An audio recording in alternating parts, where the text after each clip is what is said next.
Imagine só descobrir que, no coração gelado de São Petersburgo, em pleno ano de 1863, nasceu uma menina cujos dons extraordinários não apenas aterrorizaram os sábios da Academia Imperial de Ciências, como também levaram o próprio czar Alexandre II a ordenar que todos os registros sobre ela fossem destruídos para sempre. E se eu lhe dissesse que, apesar de toda a censura, vestígios dessa história ainda resistem no tempo, escondidos em arquivos que deveriam ter sido selados para sempre? Era uma manhã fria de 12 de fevereiro daquele ano quando, em um modesto lar no bairro de Vasilevsky, o ex-funcionário público Ivan Petrovich Ivanov e sua esposa, Maria Stepanovna, deram as boas-vindas à filha Ana. Nada no destino daqueles pais humilde sugeria que aquela criança se tornaria o centro de um dos mistérios mais obscuros do Império Russo, um enigma tão perturbador que as autoridades preferiram apagá-lo da história. Os fragmentos sobreviventes do livro de registros da Catedral de André revelam que o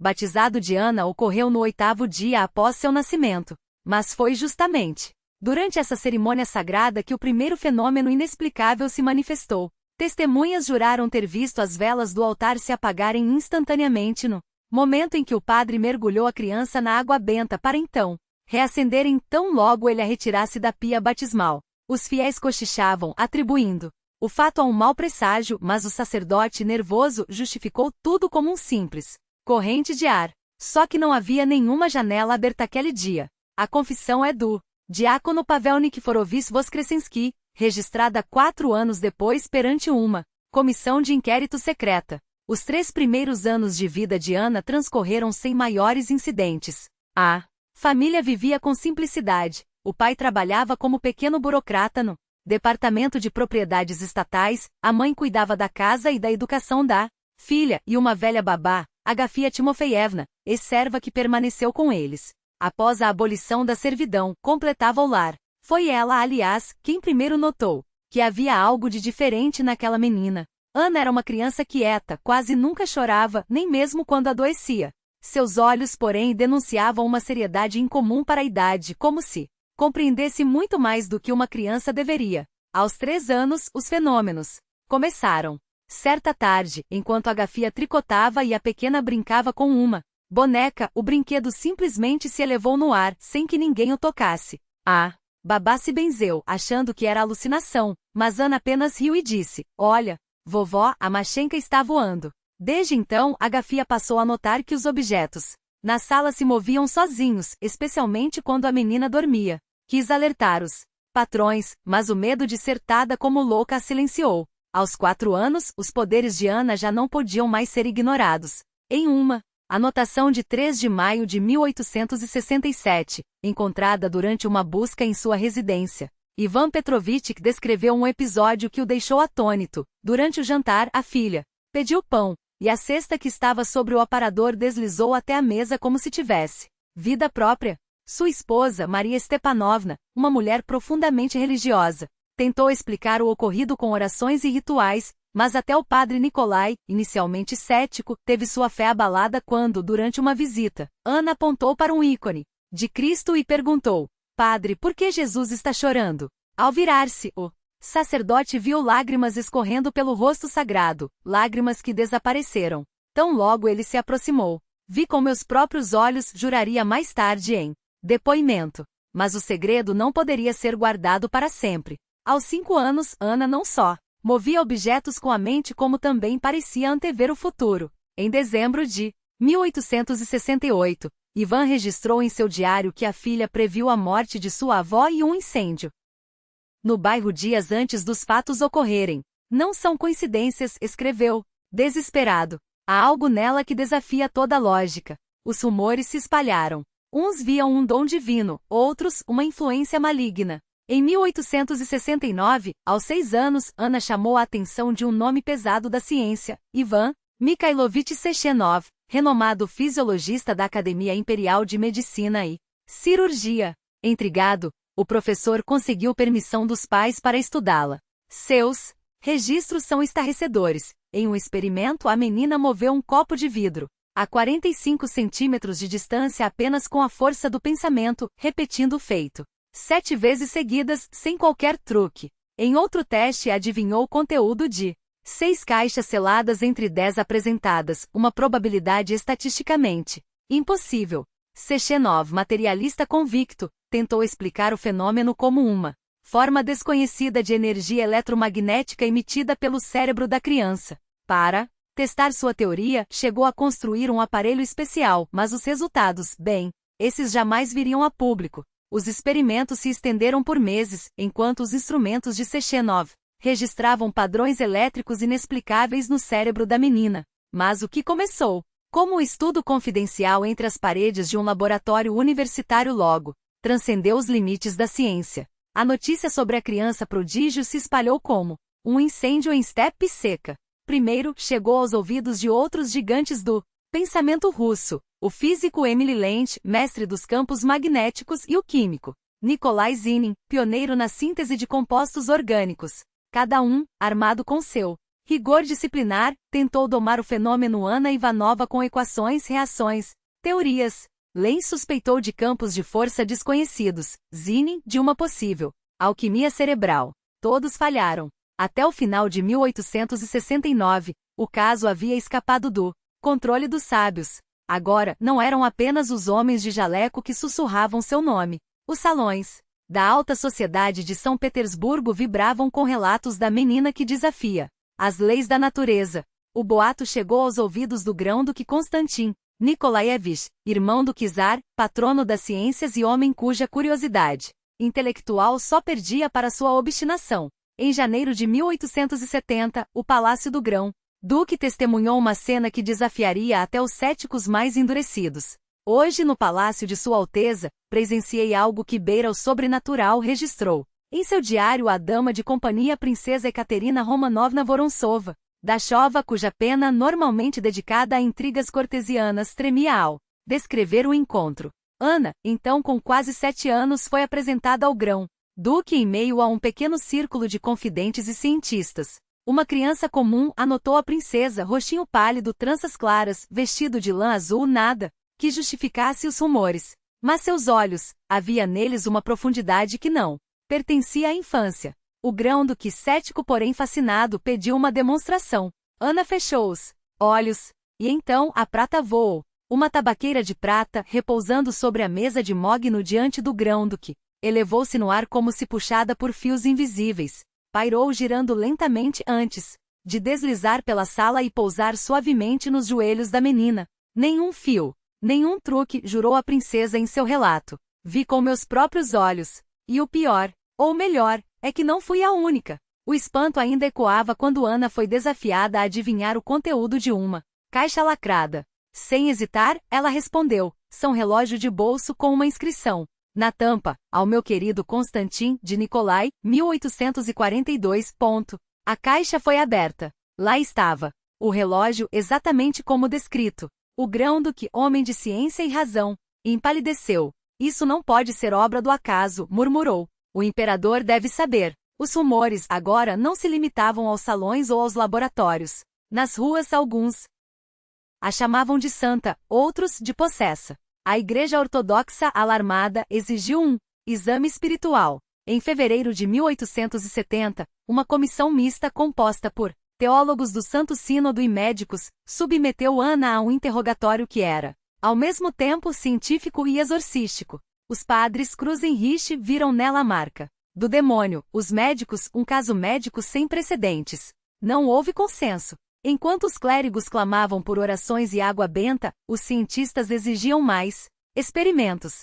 Mas Ana não era mais apenas um enigma. Era uma força em evolução. Nos laboratórios de Sechenov, seus poderes se expandiam de maneira aterradora. Em março de 1870, um experimento registrou algo que ultrapassava os limites do telecinese ou da clarividência. Sujeito A demonstrou capacidade de paralisar a atividade motora de um organismo vivo, ratos norvégicos, a uma distância de 2 metros. Paralisia durou 45 segundos, seguida de recuperação total sem danos aparentes. As anotações do professor são precisas, quase clínicas, mas entre as linhas transparece o horror. Frequência cardíaca da sujeito, 120 bpm. Raças, dilatadas. Temperatura corporal, 38 graus.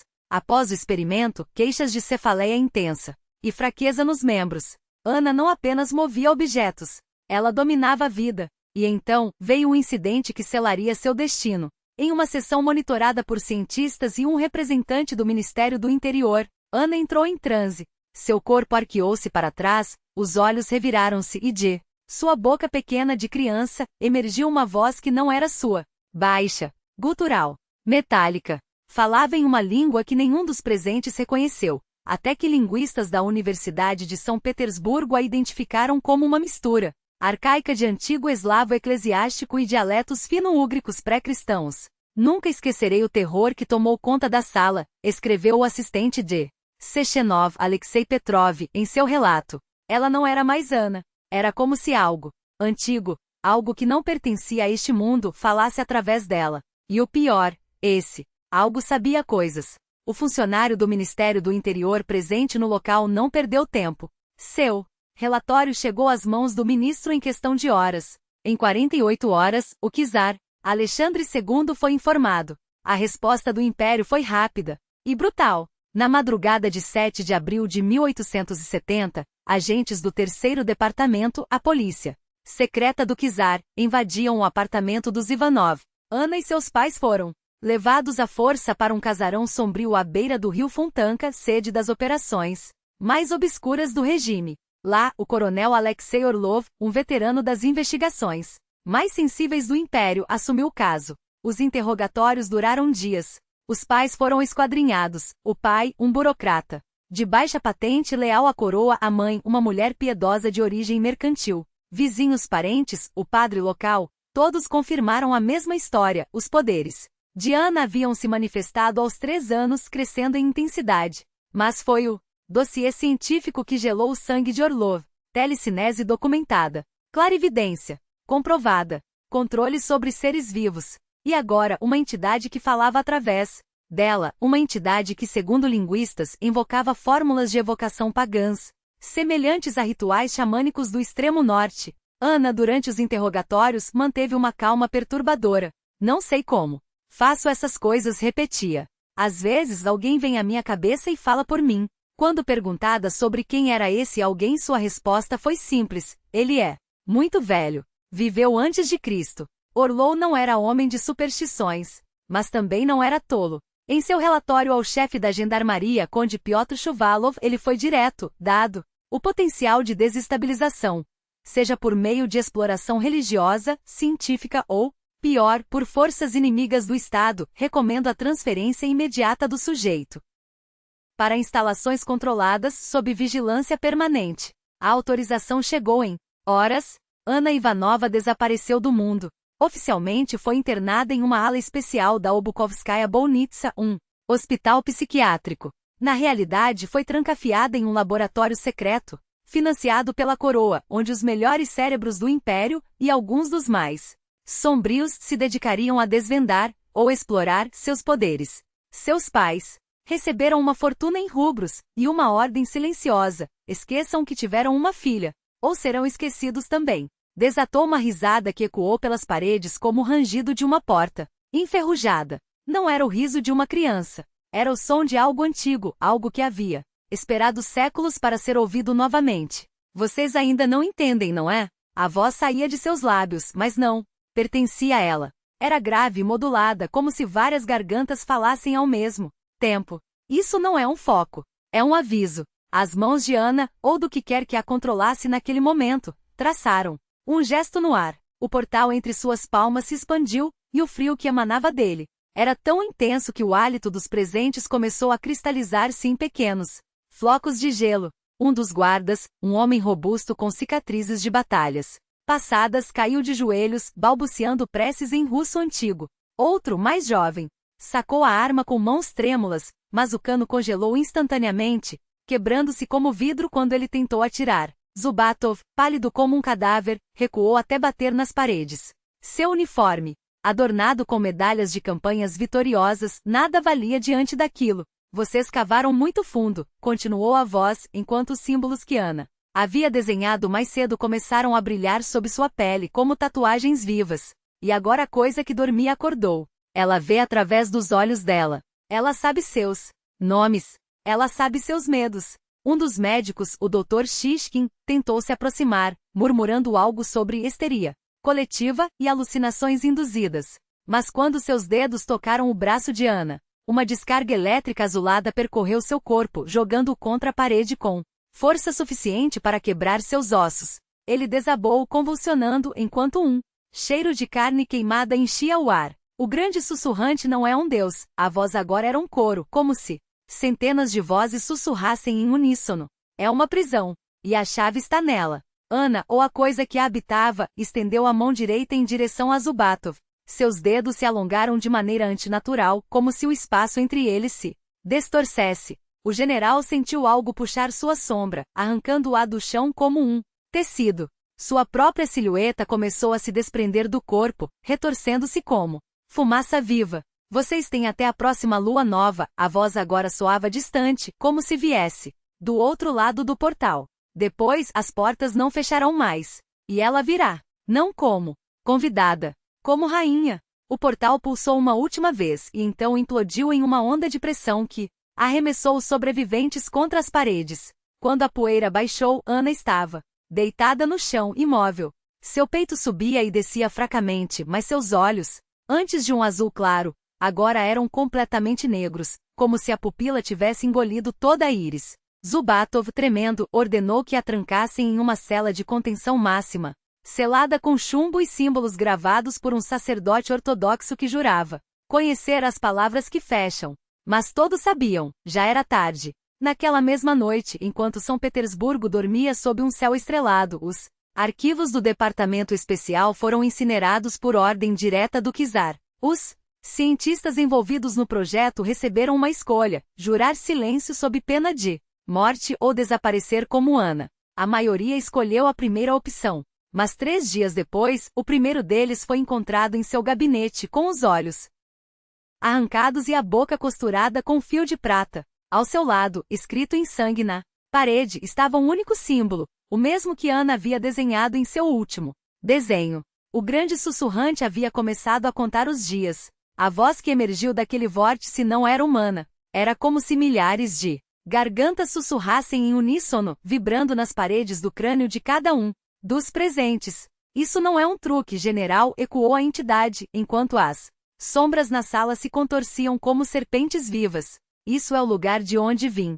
É, para onde voltarei em breve, mas não sozinho. Seremos muitos. Já estivemos aqui, milhares de anos atrás, quando sua espécie ainda se arrastava em cavernas escuras. Voltaremos novamente. E esta menina?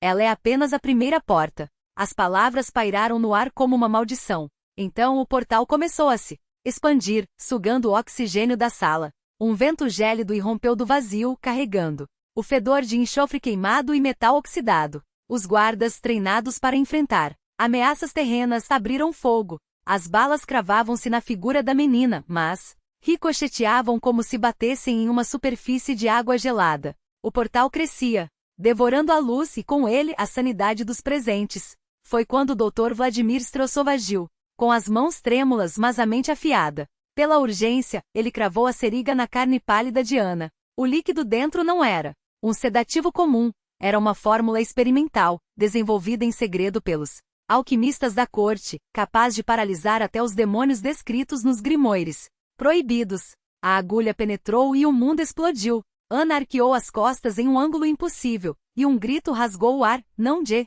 uma criança, mas de algo que nunca deveria ter sido ouvido por ouvidos mortais. O portal se fechou com um estalo, como se o universo inteiro tivesse sido sugado de volta para dentro de si mesmo. A menina desabou no chão, inerte. Mas a violência não terminou ali. Uma onda de força invisível varreu a sala, arremessando corpos contra as paredes como bonecas de pano. 2 homens morreram instantaneamente, os ossos esmagados contra o aço. Outros ficaram retorcidos em posições grotescas, gemendo enquanto sangue escorria de seus olhos e ouvidos. Ana foi arrastada para uma câmara especialmente projetada, uma prisão dentro de uma prisão. As paredes, forjadas com aço fundido nas forjas secretas de Ekaterimburgo, eram gravadas com símbolos de todas as religiões conhecidas, cruzes ortodoxas entrelaçadas com pentagramas, runas nórdicas lado a lado com hieróglifos egípcios todos banhados em prata derretida. Os especialistas em ocultismo Juravam que aquela combinação poderia conter até os horrores descritos no livro de Eibon. Mas enquanto a menina permanecia inconsciente, uma verdade mais terrível se instalava nos corações daqueles que a observavam. Aquilo não era uma criança. Era uma chave. E algo do outro lado estava girando a fechadura. A comissão de emergência, convocada às pressas pelo Grão-Duque Constantin, reuniu não apenas generais e cientistas, mas também os homens mais temidos do Império. O metropolita de Kiev, um rabino cabalista de Vilnius e um monge tibetano, trazido às escondidas através das estepes geladas. Os debates duraram horas, mas a conclusão foi unânime. Ana Ivanova não era uma ameaça à segurança do Estado. Era uma ameaça à existência da humanidade. As anotações do encontro, escritas à mão com tinta vermelha, sangue de um cordeiro abatido em ritual, descreviam a decisão final em termos simples: o objeto 7 deve ser apagado. Não apenas morto, apagado, como se nunca tivesse existido. Na noite de 24 de junho de 1870, um pelotão de elite, selecionado pessoalmente pelo Czarevich, adentrou o bloco de contenção. Eles carregavam não apenas armas, mas frascos de um líquido negro e espesso, capaz de dissolver carne e metal em segundos. Uma substância tão proibida que seu nome havia sido riscado dos arquivos da Inquisição Espanhola. Os soldados avançaram em formação com cruzes de prata, presas aos uniformes e amuletos de osso de santo costurados sob as camisas. Mas, quando a porta da câmara se abriu, eles encontraram Ana de pé, os olhos abertos, sorridendo. O que aconteceu nos minutos seguintes não foi registrado em nenhum relatório oficial. Os 3 sobreviventes, todos loucos, todos com os rostos marcados por queimaduras que não eram de fogo, contaram histórias que fizeram seus interrogadores se jogarem de joelhos rezando. Um deles, antes de cortar a própria língua com os dentes, balbuciou: ela não é uma menina, é um buraco. E quando olhamos dentro, o buraco olhou de volta. Outro, cujos olhos haviam sido reduzidos a 2 cavidades vazias, repetia sem parar: a bala parou. A bala parou no ar. E então ela riu. O fogo que consumiu o bloco de contenção começou sem fonte aparente. As chamas eram azuis, frias ao toque, e deixavam para trás um resíduo oleoso que não queimava. 26 corpos foram recuperados, ou o que restava deles. Alguns estavam fundidos às paredes. Outros invertidos, como se algo os tivesse puxado do avesso. General Zubatov foi encontrado ajoelhado no centro da sala, as mãos esticadas para frente como se suplicasse. Seu rosto estava congelado em uma expressão de êxtase terrível. O relatório oficial, assinado pelo próprio Czarevich, declarava: o objeto 7 foi neutralizado com sucesso. O corpo foi cremado, as cinzas seladas em chumbo e afundadas no mar de Barents. Todos os documentos relacionados foram incinerados. A ameaça está eliminada. Mas o professor Sechenov, que havia sido chamado para examinar os sobreviventes, deixou um registro secreto em seu diário, escrito com letras trêmulas: eles mentem. Todos eles. Ana não morreu naquele fogo. Eu vi os olhos dela nas chamas. E ela me reconheceu. Agora, toda vez que fecho os olhos, ouço o sussurro: em breve, doutor. As portas estão quase abertas. Os pais de Ana receberam uma fortuna em rubis e uma ordem de silêncio perpétuo. Mudarão-se para Tver, onde o pai morreu uma semana depois, o coração parado, como se tivesse sido esmagado por uma mão invisível. A mãe afogou-se no rio Volga, em uma noite sem lua, apesar de saber nadar desde a infância. Seus corpos nunca foram autopsiados. E então os avistamentos começaram. Eles a chamavam apenas de a silenciosa. Evitava qualquer contato, mas quando os moradores locais batiam à sua porta com doenças que a medicina tradicional não curava, ela nunca recusava ajuda. Os poucos que viram seu rosto descreviam uma jovem de cerca de 20 anos, cabelos claros como linho ao sol e olhos tão pálidos que pareciam feitos de gelo derretendo. Mas o testemunho que mais intriga, e que me gelou a sangue quando o li pela primeira vez, veio do padre Vasily, o sacerdote local. Uma semana antes do incêndio que consumiu sua casa, ele a viu no jardim, imóvel, entre as roseiras negras. Ela o chamou com um gesto quase imperceptível e sussurrou: diga àqueles que virão por mim que estou partindo. Mas voltarei quando as estrelas se alinharem no padrão certo. Então, os portões se abrirão por completo. O padre não entendeu as palavras, mas elas o perseguiram até a morte. No dia seguinte àquele encontro, encontrei seu corpo estendido no chão da igreja, os dedos ainda crispados como garras sobre o peito. A autopsia atribuiu a causa ao coração, sempre o coração. Mas seu rosto estava congelado em uma máscara de terror tão puro que ainda hoje me acordava suando em noite sem lua. E ao lado do cadáver, riscados no chão de pedra com algo que parecia sangue seco, estavam símbolos idênticos aos descritos nos arquivos do caso 13, o mesmo que em 1870 selou o destino da pequena Ia. Todos esses incidentes foram meticulosamente apagados dos registros públicos, nos arquivos secretos do terceiro departamento e mais tarde da Ucrânia. Eles eram classificados sob um único código sinistro, Dossiê 13 e a criança que sussurra. Até o final do século XIX, os relatos se tornaram mais raros, como se algo tivesse se saciado. Depois de 1917, qualquer menção desapareceu dos arquivos acessíveis. Mas não se iluda, o silenciamento não significava desinteresse. Pelo contrário, nos anos 1990, historiadores que vasculhavam os porões da VCHK temida Comissão Extraordinária de Lenin descobriram referências a um departamento ultra secreto dedicado ao estudo de fenômenos anômalos. Um documento de 1921, amarelecido pelo tempo e pelo medo, descrevia um objeto de interesse especial. Uma mulher de cerca de 30 anos capaz de mover objetos com a mente e ler pensamentos como se fossem palavras gritadas.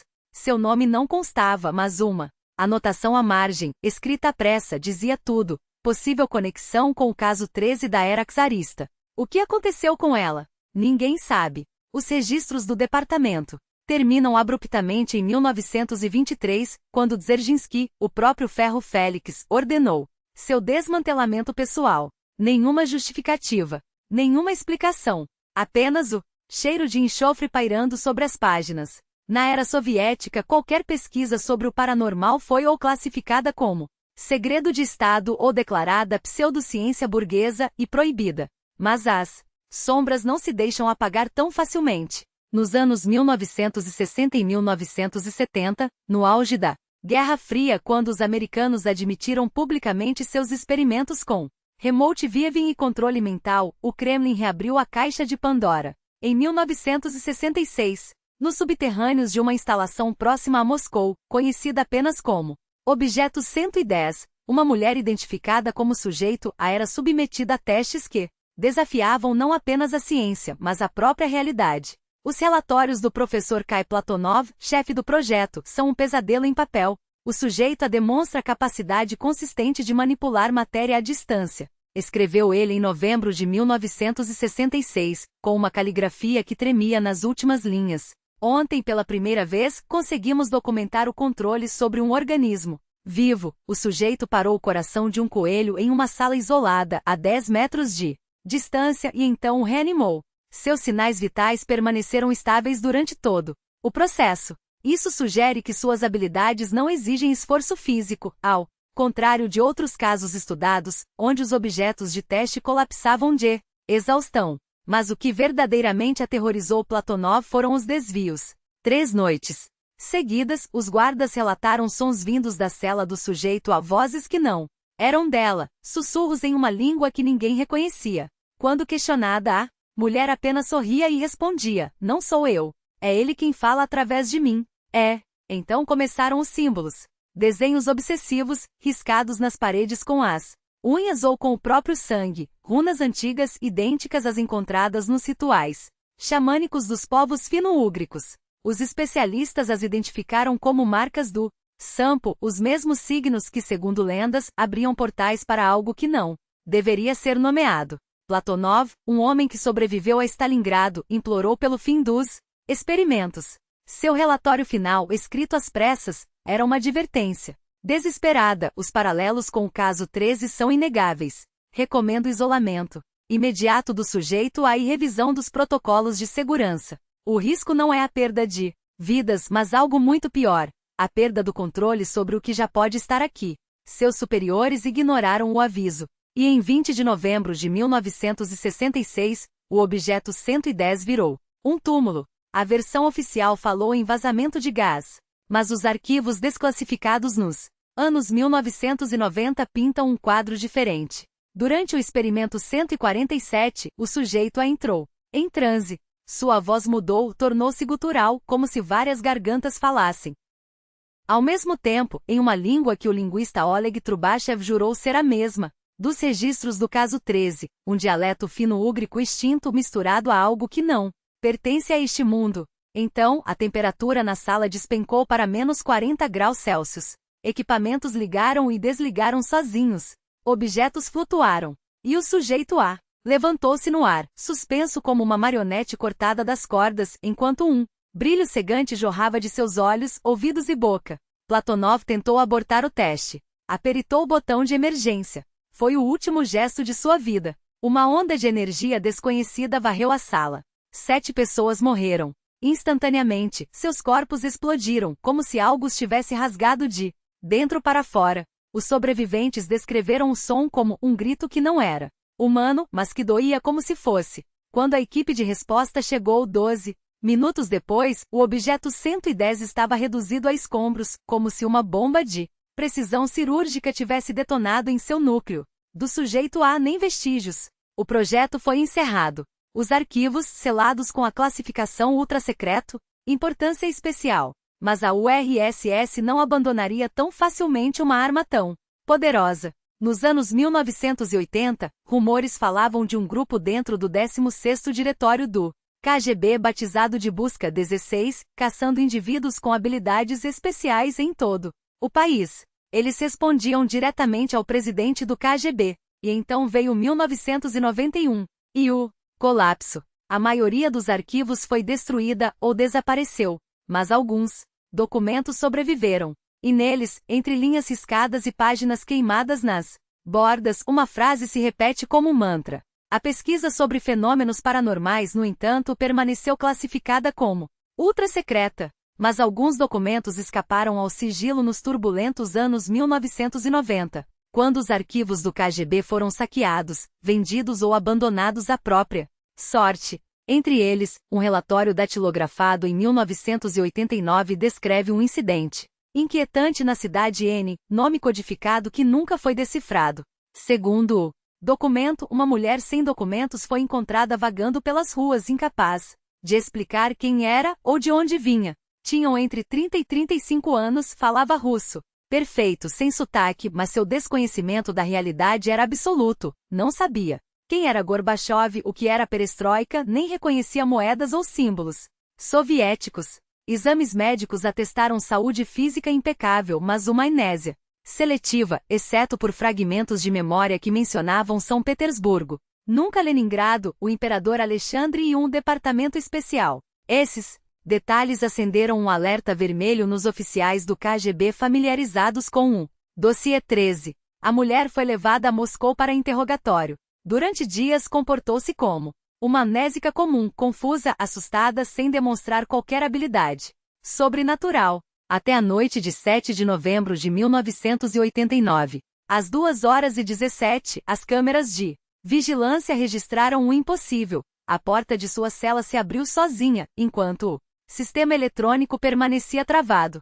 Ela saiu, caminhou pelos corredores como se fosse uma sombra, os guardas em seu caminho ou dormiam profundamente ou ficavam paralisados imóveis. As portas blindadas do complexo se escancararam à sua passagem. No último quadro, ela se vira para a câmera. Seus olhos brilhavam. Como faróis, relataria depois o técnico que revisou a fita, como se houvesse luz por trás das pupilas.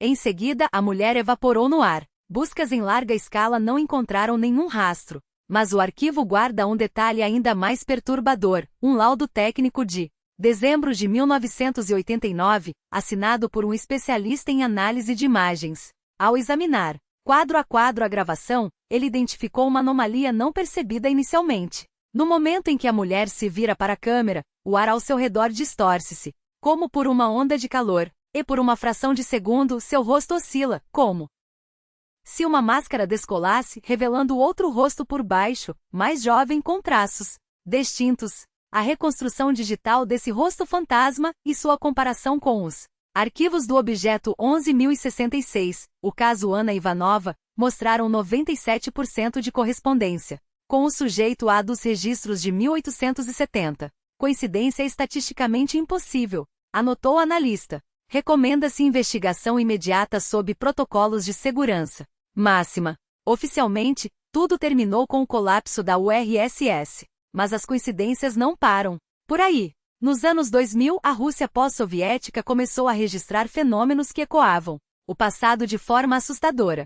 Em 2000, na pequena cidade de Sortavala, na Carélia, o céu noturno se iluminou como se fosse dia, sem tempestades, sem auroras, sem explicação. Testemunhas juraram ter visto um rasgo no ar, uma janela. Para outro lugar, 3 luas no céu, formações rochosas agudas cobertas por um musgo fosforescente. O fenômeno durou 3 minutos. Autoridades atribuíram-no a uma rara refração atmosférica, mas cientistas independentes notaram a semelhança com os relatos do portal de Ana Ivanova em 1870. 3 anos depois, em Melnikovo, um vilarejo próximo a São Petersburgo, 30 pessoas viram ao mesmo tempo uma mulher em trajes do século XIX caminhando pela rua principal. Ela não projetava sombra. Piscava como uma imagem defeituosa. Disse um morador. Quando o policial local tentou abordá-la, ela desapareceu no ar, diante de todos.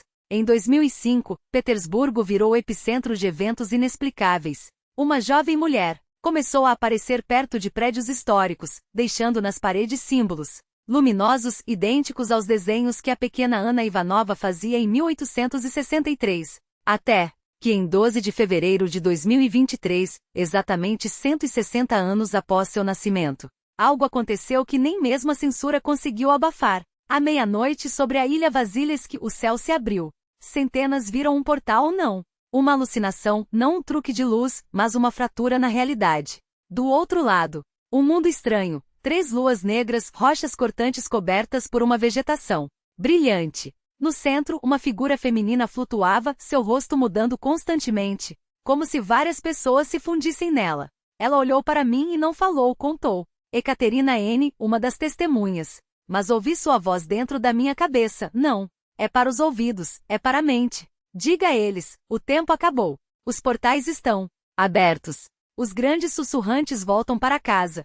O fenômeno durou 15 minutos. Antes de fechar, alguns juraram ter visto silhuetas cruzando a fronteira entre os mundos. As autoridades falharam em esconder as centenas de vídeos feitos por celulares. A versão oficial? A alucinação coletiva causada por um gás industrial. Mas nenhum gás explica os objetos que se movem sozinhos. Desde então, as crianças que de repente falam em uníssono coisas que não deveriam saber, ou os rasgos no tempo onde pessoas veem cenas do passado ou do futuro. E então, em maio de 2023, o arquivo da FSB recebeu um pacote não registrado. Dentro, documentos datados de 1870, como se tivessem sido depositados ali na noite anterior. Entre eles, um bilhete escrito com letra infantil.